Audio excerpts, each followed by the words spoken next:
Kalau kita ngomongin Dragon Ball, yang langsung kebayang pasti pertarungan epik dan transformasi super keren kan?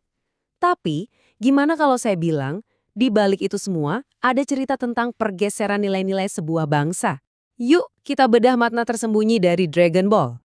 Coba deh kita perhatikan lebih dekat. Setiap jurus Kamehameha dan Spirit Bomb itu bukan cuma soal adu kekuatan. Itu sebenarnya cerminan masyarakat Jepang pada masanya. Idealisme mereka, mimpi-mimpi mereka, dan bahkan ketakutan mereka yang paling dalam. Nah, untuk benar-benar paham sedalam apa Dragon Ball, perjalanan kita harus dimulai dari pahlawannya, Son Goku. Dia itu bukan sekedar karakter loh, dia adalah produk dari waktunya, sebuah perwujudan dari satu era. Coba bandingin sama pahlawan-pahlawan modern. Mereka seringkali punya masa lalu yang kelam, penuh trauma yang kompleks. Nah, Goku ini beda banget. Dia itu digerakkan oleh kemurnian, kepolosan, dan kecintaannya sama tantangan. Justru ini yang bikin dia unik dan nyegerin di antara para pahlawan zaman sekarang. Goku itu perwujudan sempurna dari nilai-nilai Jepang tahun 1980-an. Suatu masa di mana ada keyakinan kuat pada formula sukses yang sederhana. Usaha sama dengan kekuatan, kejujuran itu nomor satu, dan kerja keras pasti menjamin masa depan yang stabil. Goku benar-benar hidup dengan etos ini. Dan ini nih poin kuncinya. Perkembangan kekuatan Goku yang lurus-lurus aja, latihan keras jadi lebih kuat, itu bukan cuma mekanisme cerita biar seru. Itu adalah cerminan dari sistem kepercayaan sebuah bangsa. Cermin yang dipegang erat oleh masyarakat pada waktu itu. Setiap pahlawan butuh seorang rival kan? Nah, disinilah Vegeta masuk ke cerita. Tapi dia lebih dari sekedar rival. Dia itu antitesis budaya, sisi bayangan dari semua idealisme yang diwakili oleh Goku. Slide ini dengan jelas banget menggambarkan konflik inti dari era itu. Di satu sisi kita punya Goku, si anak baik-baik khas era Showa yang jujur dan pekerja keras. Di sisi lain kita punya Vegeta, yang mewakili budaya anak muda pemberontak yang lagi naik daun. Gelisah, menantang, dan gak mau nurut aturan. Vegeta itu adalah contoh sempurna Supari atau berandalan, sebuah pola dasar yang sering banget muncul di media Jepang kala itu. Karakter-karakter kayak gini tuh luarnya pemberontak dan gelisah, tapi di dalamnya mereka punya hati emas.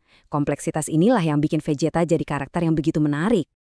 Oke, tapi saat kita gali lebih dalam lagi, kita nemuin sebuah paradoks yang menarik banget di jantung Dragon Ball. Sebuah kontradiksi yang menantang semua yang kita pikir kita tahu tentang seri ini. Kaget kan? Sumber kami mengungkap bahwa orang di balik salah satu manga pertarungan paling ikonik di dunia, Akira Toriyama, ternyata adalah seorang pasifis. Dia lebih suka gambar adegan-adegan lucu daripada pertempuran sengit. Ironis banget ya. Dan kita bisa lihat filosofi pribadi Toriyama ini tercermin di dalam diri Goku. Walaupun hidup di dunia yang isinya konflik melulu, Goku itu melampaui logika itu. Dia bertarung untuk melindungi, bukan balas dendam, dan dia selalu menawarkan pengampunan kepada musuh-musuhnya. Benar-benar perwujudan sejati dari seorang pejuang yang damai. Tapi Dragon Ball itu gak muncul begitu saja. Ternyata, seri ini juga merupakan produk dari tren global yang masif, yang dibentuk oleh kekuatan-kekuatan yang jauh melampaui Jepang. Coba deh ingat-ingat film aksi Amerika tahun 80-an. Rambo, The Terminator, Rocky, kultur otot adalah keadilan yang kental banget di film-film itu secara langsung mempengaruhi estetika dan peningkatan level kekuatan di Dragon Ball, mulai dari fisik para karakternya yang makin berotot, sampai transformasi Super Saiyan yang eksplosif. Tapi disinilah kejeniusan Toriyama. Dia mengambil konsep power creep ini, yang di barat dianggap sangat serius, dan mengubahnya jadi semacam lelucon. Dia terus-menerus menaikkan batas kekuatan sampai ke tingkat yang gak masuk akal, seolah-olah menyindir gagasan bahwa menjadi lebih kuat adalah bentuk kesuksesan tertinggi. Itu adalah sebuah langkah yang revolusioner. Jadi, kalau Dragon Ball itu sangat berakar di tahun 1980-an, kenapa seri ini masih menjadi fenomena global? Apa sih yang bikin cerita ini tetap relevan dari dekade ke dekade? Walaupun nilai-nilai yang dihargai masyarakat udah berubah drastis, dari usaha dan kemurnian tahun 80-an sampai empati dan realitas tahun 2020-an, pesan inti Dragon Ball tetap terasa nyambung, melampaui tren budaya yang silih berganti. Dan inilah rahasia kenapa Dragon Ball bisa bertahan lama. Ceritanya dibangun di atas fondasi nilai-nilai universal yang tak lekang oleh waktu, kekuatan kerja keras, pentingnya pengampunan dan berjuang untuk sesuatu yang lebih besar dari diri sendiri. Ini adalah tema-tema yang bisa diterima oleh budaya atau generasi manapun. Pada akhirnya, Dragon Ball itu lebih dari sekedar serial. Ini adalah kapsul waktu budaya, sebuah cermin yang memantulkan nilai-nilai dan kecemasan sebuah era. Ini bikin kita jadi bertanya-tanya.